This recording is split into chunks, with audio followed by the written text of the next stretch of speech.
هذا القرآن يهدي للتي هي أقوم ويبشر المؤمنين الذين يعملون الصالحات أن لهم أجرا كبيرا۔ ابو ہریرہ کہتے ہیں کہ رسول اللہ صلی اللہ علیہ وسلم نے فرمایا،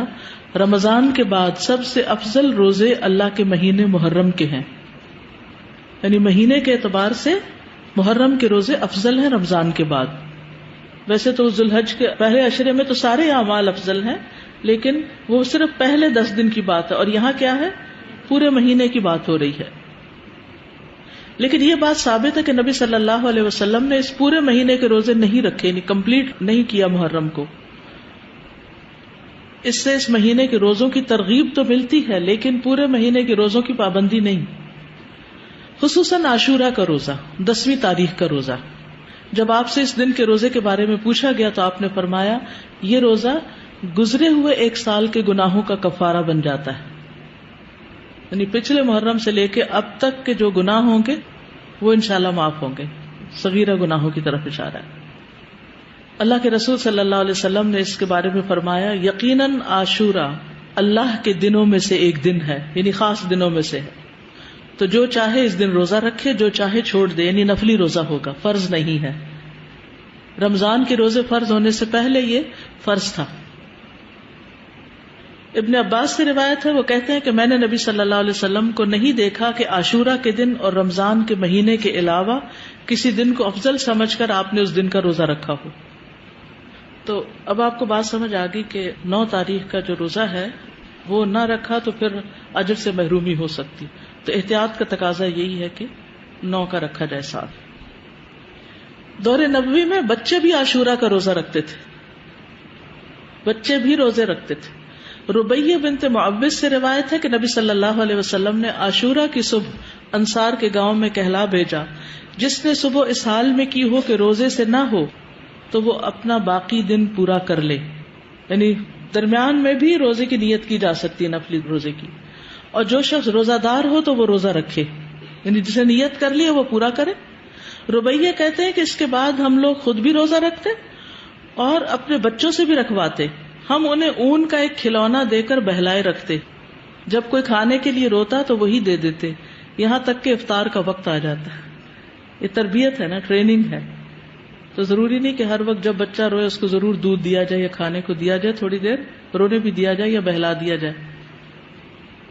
اس دن کا روزہ جو ہے یہ مستحب ہے۔ جابر کہتے ہیں کہ رسول اللہ صلی اللہ علیہ وسلم ہمیں عاشورہ کا روزہ رکھنے کا حکم دیتے،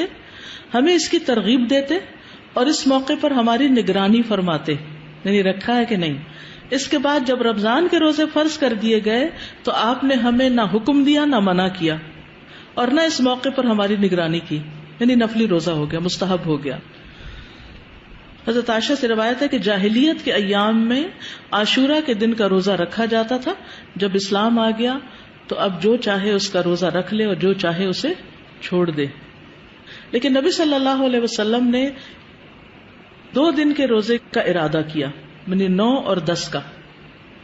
عبداللہ بن عباس کہتے ہیں جب رسول اللہ صلی اللہ علیہ وسلم نے یوم عاشورہ کا روزہ رکھا اور اس کا روزہ رکھنے کا حکم دیا تو صحابہ نے عرض کی،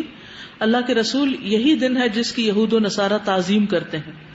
اس پر رسول اللہ صلی اللہ علیہ وسلم نے فرمایا جب آئندہ سال ہوگا تو اگر اللہ نے چاہا تو ہم 9ویں دن روزہ رکھیں گے۔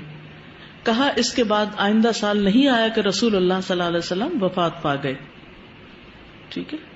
تو افضل کیا ہے، 2 دن کا رکھ لیا جائے، 9 اور 10 کا۔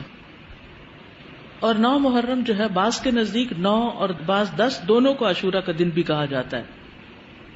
پہلا عشرہ ہے نا اس میں، جی نہیں، 11 والی روایت ضعیف ہے، یعنی بعض کہتے ہیں 10 اور 11 بھی رکھ سکتے ہیں، لیکن یہ کہ 11 تاریخ کے روزے کی روایت ضعیف ہے، اصل میں 9 اور 10 ہی ہے۔ ابن القیم کہتے ہیں کہ ابن عباس کا یہ کہنا تم محرم کا چاند دیکھو تو گنتے رہو اور 9ویں تاریخ کے دن کی صبح روزے کی حالت میں کرو، تو اس سے مراد یہ نہیں کہ عاشورہ 9ویں تاریخ کو کہتے ہیں، بلکہ ان کی مراد یہ ہے کہ 10ویں سے پہلے 9ویں کا روزہ بھی رکھو، کیونکہ آپ نے فرمایا تھا کہ اگر میں زندہ رہا تو روزہ رکھوں گا، تو یہ ایک طرح سے آپ کی سنت ہو گئی، کیونکہ آپ نے اس کے بارے میں خود صحابہ کو ترغیب دلائی۔ بچے چلے اگر 2 نہیں رکھ سکتے تو 1 تو رکھوائیں. اور یہ جو الفاظ ہیں نا سلسلۃ الاحادیث الضعیفہ کے کہ اگر میں زندہ رہا تو یوم عاشورہ سے 1 دن پہلے یا 1 دن بعد میں روزہ رکھنے کا حکم دوں گا، یہ روایت ان الفاظ سے منکر ہے،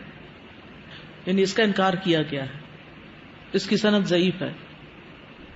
اسی طرح ابن عباس کا بھی ایک قول ہے جو نبی صلی اللہ علیہ وسلم سے وہ روایت کرتے ہیں کہ آپ نے فرمایا یہود کی مخالفت کرو اس طرح کہ 1 دن پہلے یا بعد کا روزہ رکھو، تو اس کی سند ضعیف ہے، تو اس لیے بعد والا نہیں. ابن تیمیہ رحمہ اللہ کہتے ہیں صحیح بات تو یہ ہے کہ 9 اور 10 دنوں کا روزہ رکھنا مستحب ہے، کیونکہ آپ کا آخری حکم یہی تھا کہ اگر میں اگلے سال زندہ رہا تو 9ویں کا بھی ساتھ رکھوں گا.